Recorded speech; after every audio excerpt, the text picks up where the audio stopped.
So you want to be unstoppable as Real Madrid in FIFA 22? I'm going to show you the tactics that will help you get there. Okay, everybody. Welcome to our Real Madrid edition of the FIFA 22 tactics. It's going to make you become unbeatable. Let's get into it, guys. Okay, so you can see I've made a couple of changes. I've messed around a little bit with formation and stuff, and I believe the 4-3-3 false 9 in Real Madrid is the best setup to go with. I've replaced Asensio with Hazard. I think he offers a little bit more. I will change Vinicus and Hazard over. I just think Vinicus Jr. offers a bit more on the left as well. So obviously we've got Vinicus, Benzema, it's a no-brainer. Hazard. Midfield doesn't change. Camavinga can come in for Casemiro later in the game. Kroos and Modric seem to be able to play it out. If you do get stuck, I do like to swap out and bring on Asensio and Isco in those areas. Hazard will come out for Bale. Rodrigo for Vinicus if he gets injured. Then we have Mendy, Alaba, Milatu, and I use Carvajal over Vasquez. That's just a choice, and Cortez is the keeper. On the bench is Asensio, Rodrigo, Isco, Camavinga, Vasquez, Fernandez, and Bale.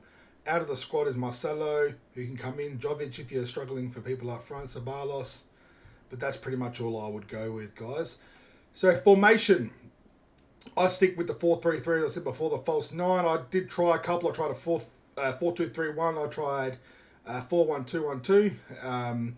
Didn't get enough width, so we'll leave it there. Okay, so this is where I made the most tactical changes. A lot of this stuff was really basic, and I mean, Real Madrid are one of the best teams in the world, so you don't have to change too much. But I change it from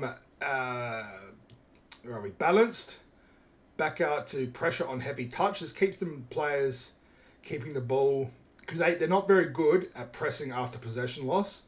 They really struggle with, they're not fit enough, they're an older team. So pressure on heavy touch just means they're keeping the pressure on the team. Width, I went from a 50 to a 65. You can even go up to a 70 defensively with their width. 65 just seems to be a good spot for it for me. Depth, they were sitting about 60, I believe, at the start. So 65 brings up a little bit high. You can't go too high with Real Madrid. Their defenders aren't fast enough. They don't have a Trent Alexander-Arnold come in behind Virgil van Dijk, who are very quick. Offense, their build-up play was balanced. So I put it to, so started balanced.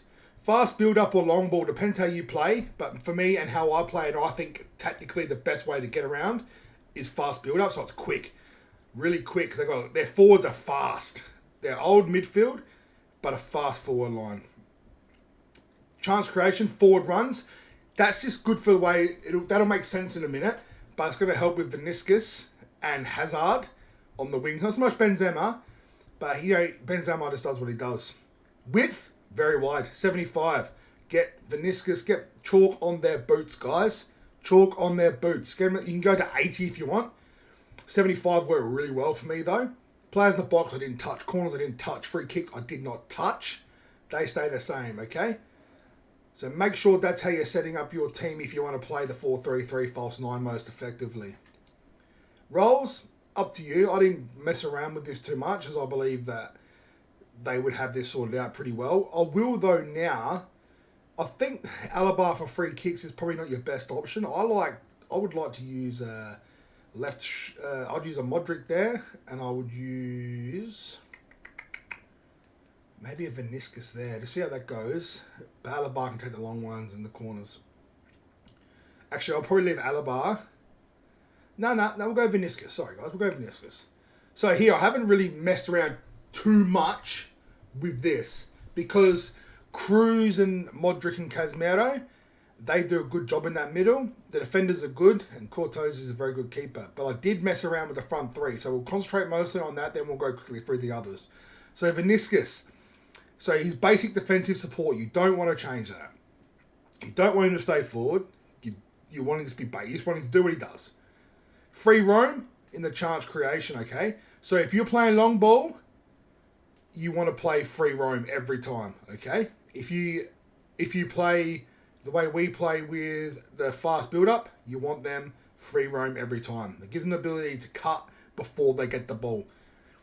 Get in behind, long ball, perfect. The way we play with the fast build-up, perfect, because that means they're going to make runs in behind, but they're going to stay wide. That gives Benzema the opportunity to pass it over the top.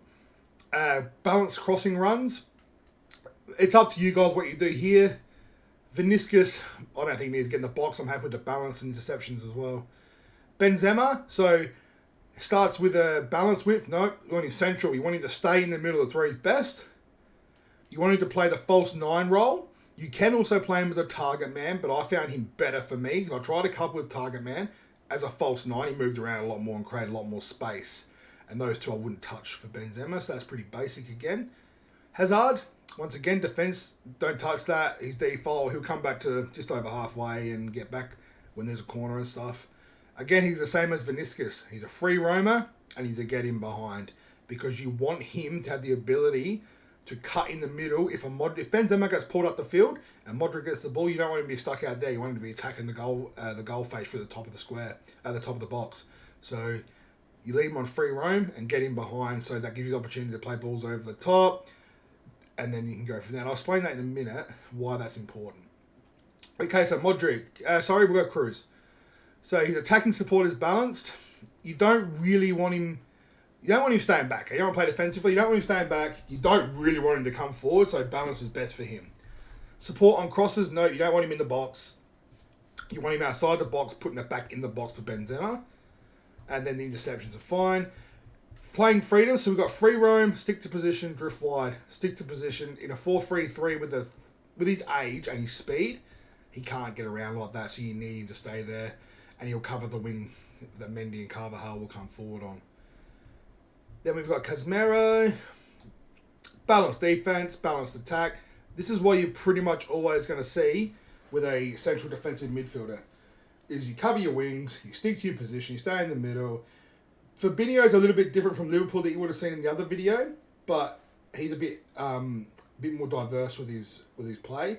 And Camavinga, you can be that diversity. Like Camavinga, you can change this up and get him forward. You can tell him to get forward. But Casemiro is better for me, was balanced. And he does get forward, he's got a cracking shot, but he's a little bit slower. Okay, so that's pretty basic. You're not really messing around with these midfield 3. Modric, balance, balance, balance. All about balance with Modric. He's an animal of a player. We all know that.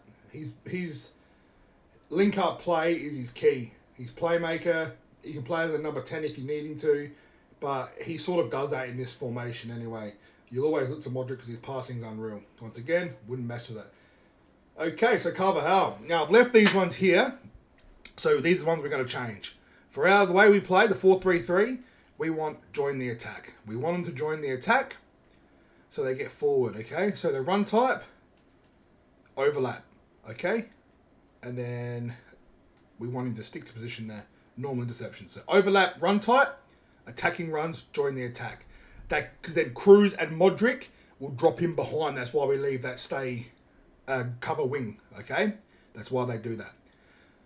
We don't really mess around with centre backs, but we'll just have a quick look. Stay back while attacking. Yeah.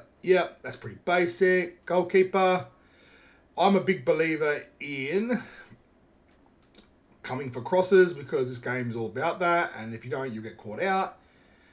Once again, central defender, centre half. Leave that alone. Mendy. Same as Carvajal. We want them to join the attack.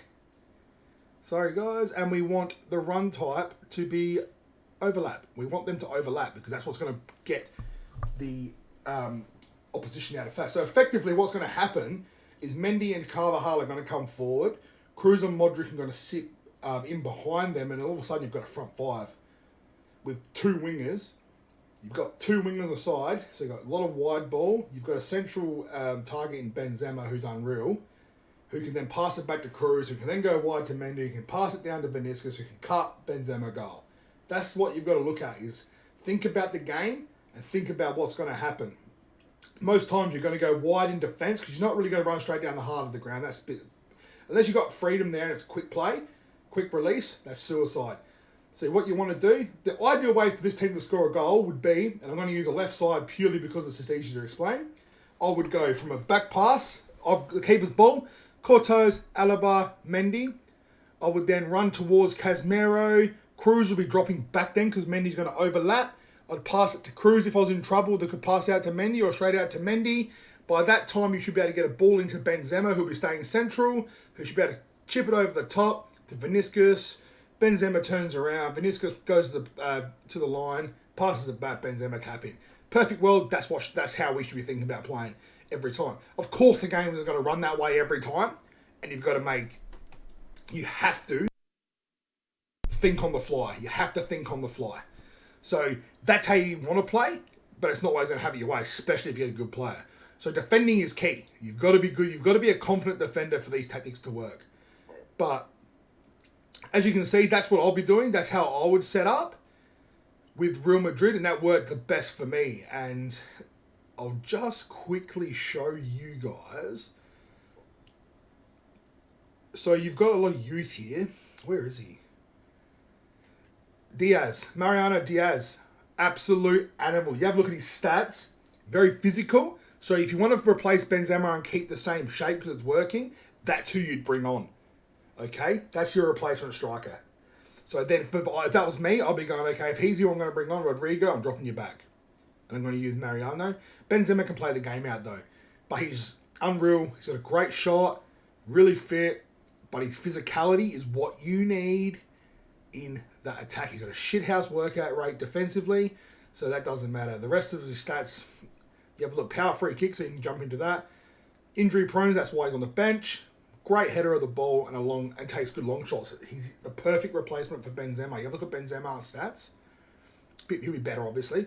Leadership, finesse shot, outside foot shot, playmaker, team player. So he's the why he starts is because he's everything the team needs to function. As a playmaker, that's what you want from your number 9, false 9. He's basically a number 10. So these are the things you got to look at, guys, when you're making your team. They're very important. No one does, but that's what you want to look at.